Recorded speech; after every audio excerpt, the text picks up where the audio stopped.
Hi, I'm Emily Chasen, the Sustainable Finance Editor at Bloomberg News, and I'm here at the SRI conference today with Michelle Edkins, Global Head of Stewardship for BlackRock.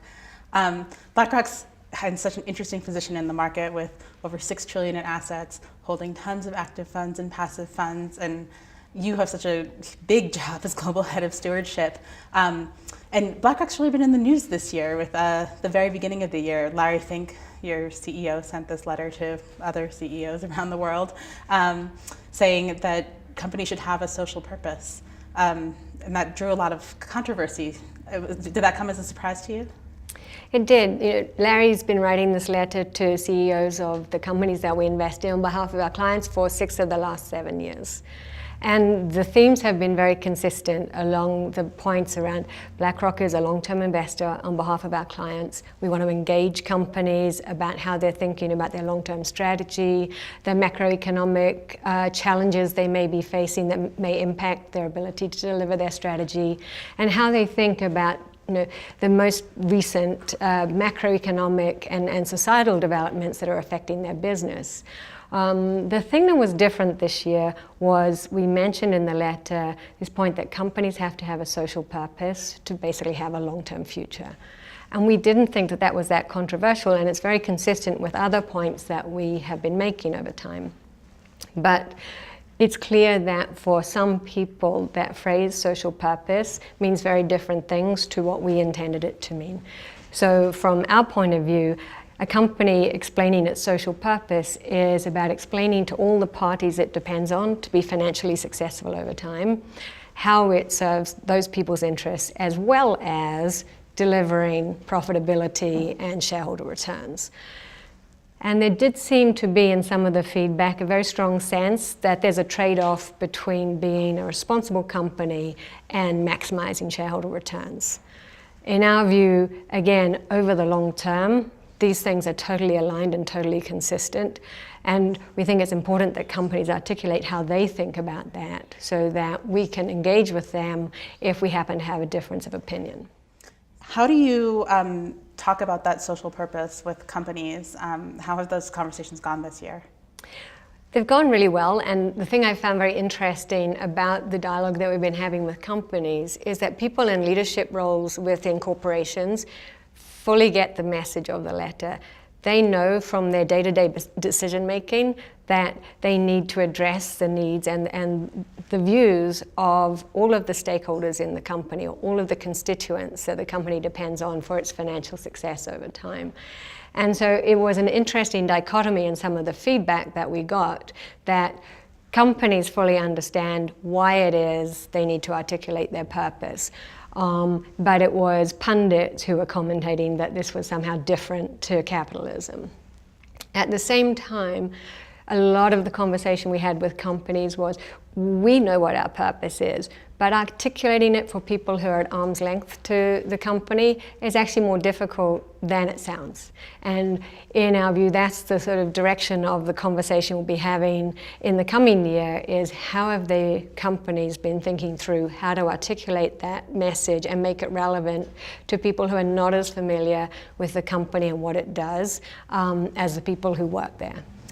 And how do you sort of crystallize your role as head of stewardship at BlackRock? You guys have a lot of active investors and passive investors, and how do you balance that in your role? So the thing that our investors have in common is that they're generally investing for clients with long-term investment mandates. So obviously for clients invest in index strategies, they're long-term, locked-in, patient capital. And they're looking at issues over multiple time periods, not quarters by quarters, but year by year, and sometimes decades.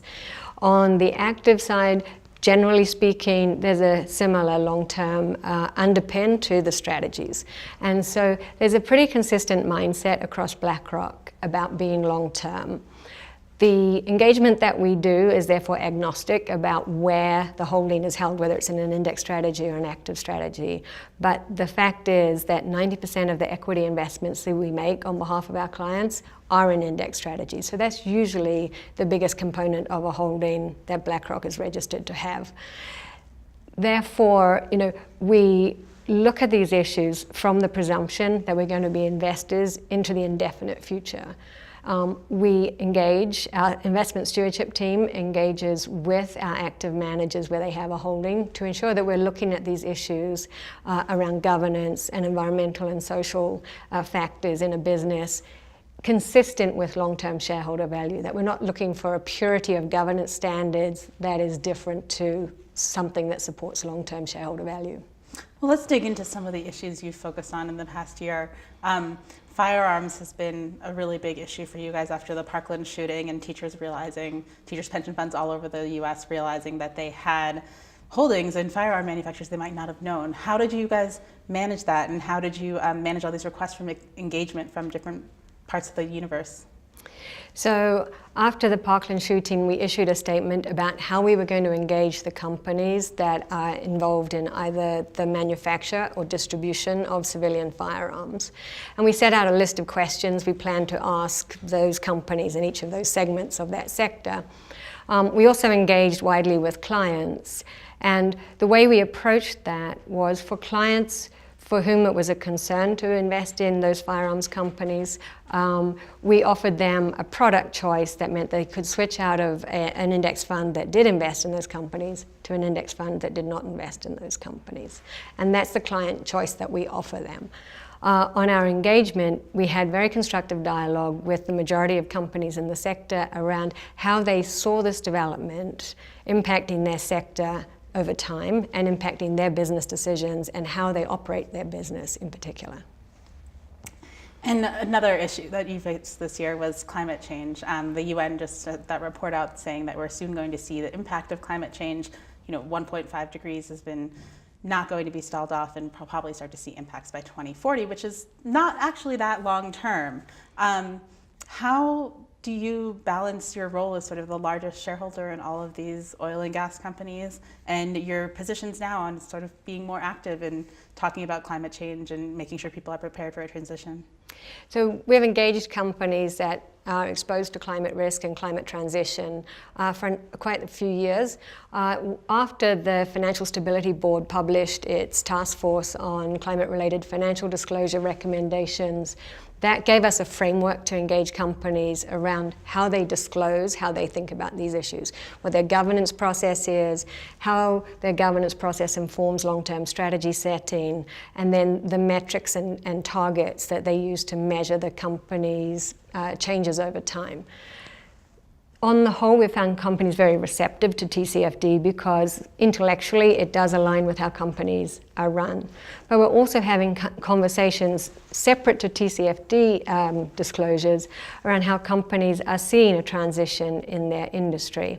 And it's important to recognize that oil and gas, by many, many different measures, is going to be a significant part of the energy mix for the next few decades.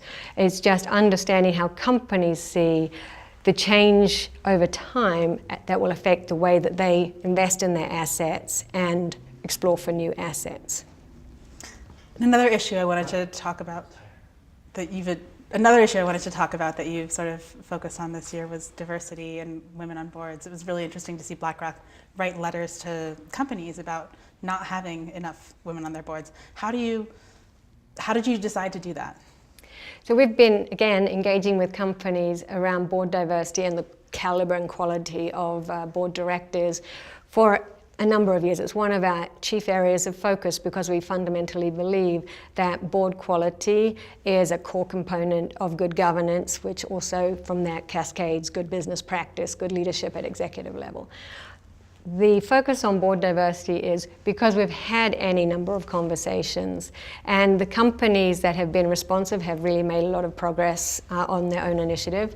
But we see a lot of companies that really haven't moved, and we think they haven't moved because they haven't been deliberate about it. And so we wrote to them to just put on the record formally for the board as well as for management that this is a priority issue for us. Not just about gender diversity on boards, but diversity more generally, because boards are chiefly decision-making bodies, and there's plenty of research that shows that diverse groups take more resilient decisions. And it's important for us to see that board quality. In addition, as you look at the workforce is more and more diverse year on year, And when people join a company and they look up and all of it see is leadership that is homogenous and not like them, they're not going to stay for long. They'll look for companies where they believe they have a career path because they see diverse leaders in the business. And what were the responses from companies to these letters?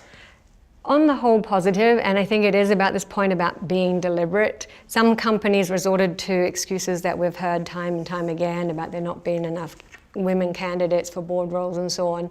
And I think that argument is really losing its sway. But we've seen some real progress in certain sectors, and there was a report covering the real estate investment trust sector that came out recently that showed that this year over 50% of the new directors joining REIT boards were women. And I think that's a really clear example where companies decide to be deliberate about making change, they can achieve change. And you've had such a long career in stewardship and governance. Curious what you would say in your own letter to CEOs if you could issue one. Well, I think CEOs are very aware of all of the economic the dynamics around them and how they respond to those. But one thing I think that companies are often reluctant to do is engage in a debate with the parties in that ecosystem that they find most frustrating. And so by that, there is concern at the moment in the corporate sector about some of the sustainability ratings agencies or providers, service providers. And I think if companies were to engage very actively with those service providers, they could perhaps give feedback that helps those service providers provide information that they see as more relevant to an assessment of their business. Similarly, with the emergence of different reporting frameworks, how involved are companies in ensuring that those reporting frameworks are relevant to their sector and their company so that any information that they're required to produce is going to help investors understand the business better. Okay. Well, thank you, Michelle. It was great to talk to you again. And you, Emily. Thank you. So were you surprised by the reaction to Larry's letter? Well, yeah, we were in a sense, because we've written this letter to CEOs of the companies that we invest in on behalf of our clients for 6 of the last 7 years. And the messaging has really been very consistent over time, namely that BlackRock is a long-term investor on behalf of our clients, that we want to engage with companies about how they set their long-term strategy, the milestones they have in place to demonstrate that they're delivering on that strategy, and any of the macroeconomic developments that have come to the forefront in the past year or so that may impact their business model in time. And the thing that was different about this year's letter was that we specifically mentioned this phrase, social purpose. And I think the reason that proved to be quite controversial for some is that phrase means different things to different people. And for us, it's very much aligned with this concept of setting out your long-term thinking. So you have purpose supported by long-term strategy, and then the culture in the company that underpins the delivery of both.